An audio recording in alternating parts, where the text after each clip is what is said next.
অনেক দিন হলো তোমাদের সাথে কোনো রকম কোনো ভিডিও শেয়ার করতে পারছি না, তোমাদেরকে সমস্ত কিছু জানাবো। তাহলে চলো প্রথম থেকে শুরু করা যাক। তো বৃহস্পতিবার আমার দিদা শাশুড়ি মারা গেছেন, তার কারণেই আমাদের পুরো পরিবারটার ওপর থেকে এই কদিন দিনগুলো একদমই ভালো যাচ্ছে না।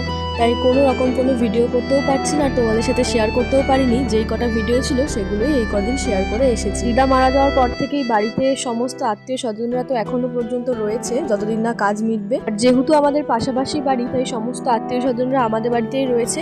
আর আজকে সবার জন্য রান্না হয়েছিল ডাল, শিম দিয়ে, বাঁধাকপি আর হচ্ছে বেগুনি। সবাই মিলে একসাথে খাওয়া দাওয়া করার পর সন্ধেবেলা একটু মুড়ি মেখেছিলাম সবার জন্য, সবাইকে দিয়ে।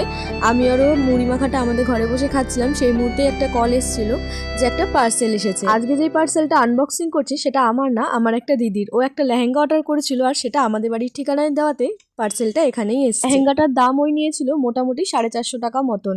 সেই দাম অনুযায়ী লেহেঙ্গার ম্যাটেরিয়াল এবং কোয়ালিটি মোটামুটি ভালোই এসেছে। এই যে এটা ওড়না, ব্লাউজ পিসও দিয়েছিল, এমনকি ব্লাউজের ভেতরের কাপড়টাও দিয়ে দিয়েছিল। আর দাম অনুযায়ী আমার তো লেহেঙ্গাটা বেশ ভালো লেগেছে। তোমাদের কেমন লাগলো কমেন্টে আমাকে অবশ্যই জানিয়ে যেও।